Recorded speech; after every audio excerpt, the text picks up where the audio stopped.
Բավականին երկար ժամանակ է ինչ խոսվում է Էրդողանի առողջական վիճակի մասին, որը շատ ծայրահեղ ծանր է դառնում ժամանակ առ ժամանակ։ Հիմա կարելի է եզրակացնել այն փաստը, որ Ջո Բայդենը ընտրվելով ԱՄՆ նորընտիր նախագահ Էրդողանի դիակը ուղղակի փռեց հենց Թուրքիայում։ Թուրքիայում այնքան սարսափած են Ջո Բայդենի վերջին հայտարարություններով, որոնք վերաբերվում են հայերին, նախ հայոց ցեղասպանությանը անդրադառնալով Ջո Բայդենը կարևորում է դրա ճանաչումը եւ դատապարտումը ԱՄՆ-ի կողմից եւ խոստացել էր նախքան նախագահ դառնալը, որ երբ նա ընտրվի ԱՄՆ նախագահ, նա այդ հարցը բարձրաձայնելու է եւ ԱՄՆ-ն ընդունելու է հայոց ցեղասպանությունը եւ դատապարտելու է։ Սրանից հետո Ջո Բայդենը կարևորել է Ղարաբաղի հարցը։ Երկու կարևոր հարցեր, որոնք վերաբերվում են անարդարությանը, այժունահեղությանը, որ իրականացրել է Թուրքիան հայերի դեմ եւ պատժվողը լինելու է Թուրքիան։ Եվ այս ամենից այնքան սարսափած են թուրքերը, որ թուրք падգամավորը հայտարարություն է տարածում այն մասին, որ Ջո Բայդենը իբր թե քուրդ է, որի նախնիները գաղթել են Երևանից եւ նա կիսով չափ նաեւ հայ է։ Այնքան են ատելություն սերմանել Ջո Բայդենի նկատմամբ վերջին այս ամիսներին հայերի մասին նրա լավ հայտարարություններից հետո, որ Ջո Բայդենին անգամ սարքեցին հայ։ Չնայած նրան, որ նրա կինը կրում է հայկական արտադրության բրենդային հագուստ եւ որով էլ մասնակցել էր Ջո Բայդենի նախագահական երթում արարողությանը, սա նաեւ ցնցել էր ամբողջ աշխարհը, այդ թվում նաեւ սրանից զվարվել էին թուրքերը։ Թուրքերին բավականին շատ ատակներ է սպասվում ԱՄՆ-ի կողմից։ Թուրքիայի նկատմամբ նոր սանկցիաներ, Ադրբեջանը ճանաչվելու է որպես պատերազմական հանցագործություն իրականացրած երկիր եւ դատվելու է Ալիևը, Ադրբեջանի նկատմամբ էլ իրականացվելու է դարի ամենասարսափելի պատժամիջոցները եւ սանկցիաները։ Սանկցիաների դեպքում Ադրբեջանը կկորցնի իր տնտեսություն եւ սարսափելի ծանր վիճակում կհայտնվի։ Ադրբեջանին պետք է զրկել նավթի իրավունքից։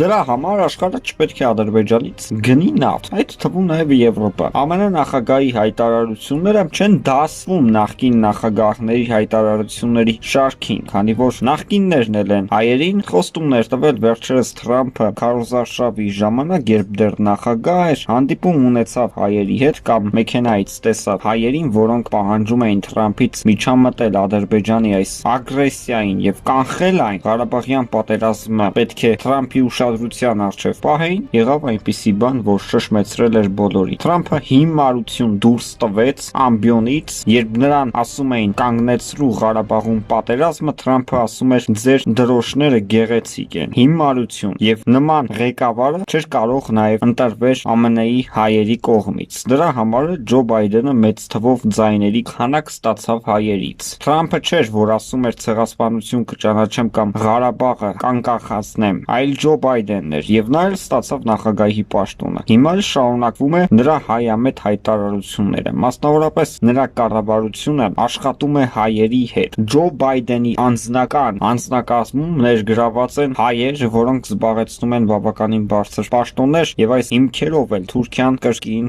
վատ է տրամադրված Ջո Բայդենի նկատմամբ։ Ջո Բայդենը այն մարդն է, որը ծնկի է բերելու թե Թուրքիային, թե Ադրբեջանին եւ թե Ռուսաստանին տարածաշրջանը քանդելու համար։ Ռուսաստանը կարող էր Ղարաբաղյան պատերազմը կանխել լրիվ այլ ճանապարհով։ Ռուսը ինչ թելադրեց թուրքերին, թուրքերը դա անելու էին, բայց ռուսը թելադրեց հայերին, քանի որ Ռուսաստանին պետք էր այդ ճանապարհը, որը պետք է ճեղքեր Հայաստանը։ Նախիջևանը կապելով Հայաստանին, Ռուսաստանը շահեց Թուրքիա, Նախիջևան, Հայաստան, Ադրբեջան եւ Ռուսաստան ճանապարհը, որով ըստ էության միայն մեծ օգուտ է տալիս Թուրքիան եւ Ռուսաստանին։ Պատերազմի հետևանքով Ադրբեջանին պետք էր իր գրաված տարածքները հաստատվեր մնար իր մոտ եւ դեռ մի բան է թղթով որոշ տարածքներ հանձնվեց այդ 7 շրջանների մասին է խոսքը եւ Ադրբեջանին այդքան էլ չէր հետաքրքրում ճանապարհ դեպի Նախիջևան։ Նույն ձևաչափով ադրբեջանցիները ավելի ապահով ճանապարհ ունեին Իրանի տարածքով։ Եվ եթե սա Ռուսաստանի խաղը չէր, ապա ինչպես կարելի է բացատրել, ինչպես է ստացվում, երբ դեռ Ադրբեջանում կան հարյուրավոր հայ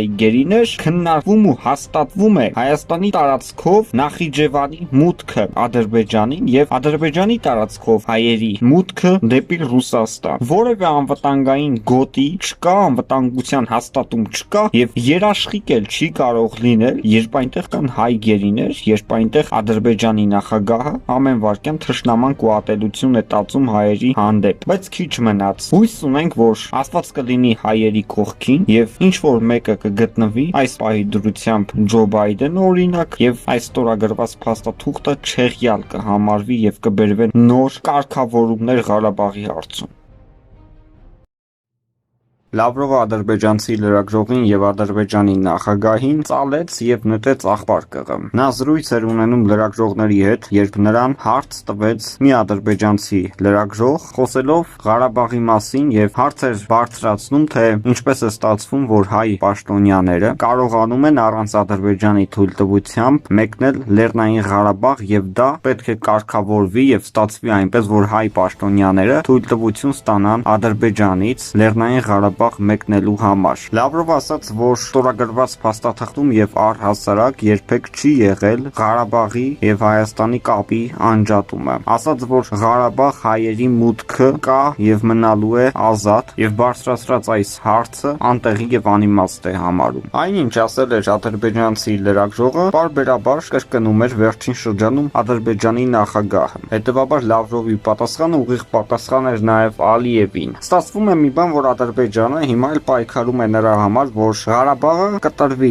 Հայաստանից, այսինքն Ղարաբաղ-Հայաստան այդ կապը ապահովող միջանցքը, որը անցնում է Լաչինի միջանցքով, կտրվի եւ Ղարաբաղը լրիվ շրջափակման մեջ լինի ադրբեջանցիների կողմից։ Չնայած հիմա էլ է Ղարաբաղը լրիվ շրջափակման մեջ, կա 5 կիլոմետր լայնությամբ ճանապարհ, որը կապում է Հայաստանին եւ Ղարաբաղին։ Ըստ էության Ղարաբաղը ամբողջությամբ շրջափակված է ադրբեջանցիների կողմից եւ սա նաեւ պատճառ է հանդիսանում, որ ավելանում են գերիները։ Շատերը մոլորվածության պատճառով, տեղանքին այդքան էլ ծանոթ չլինելու պատճառով կորցնում են ճանապարհը եւ միանգամից հայտնվում ադրբեջանցիների ձեռքում։ Եթե այդ ճանապարհը չլինի, կստացվի Ադրբեջանի լիարժեք գրավումը եւ Ղարաբաղի ամբողջությամբ կապիտուլյացիան։ Հետևաբար Նիկոլ Փաշինյանը, որ ասում է, եթե չստորագրեի այդ փաստաթուղթը, շրջափակման մեջ էր մնում 25000 զինծառայող, փաստաթուղթը ստորագրելուց հետո շրջափակման մեջ է մնացել մոտավորապես այդքան զինծառայող։ Ուղղակի կա մեկ միջանցք, 5 կիլոմետրանոց միջանցք, որը ամեն վայրկյան կարող է ադրբեջանցիների կողմից փակվել։ Դա չի արվում այն պատճառով, որովհետև Ռուսաստանի Դաշնությունը այդտեղ ունի զորք։ Եթե ռուսը թույլատրի, հնարավոր է Ադրբեջանը այդ սադրանքին գնա եւ իզուր չեն Ալիևի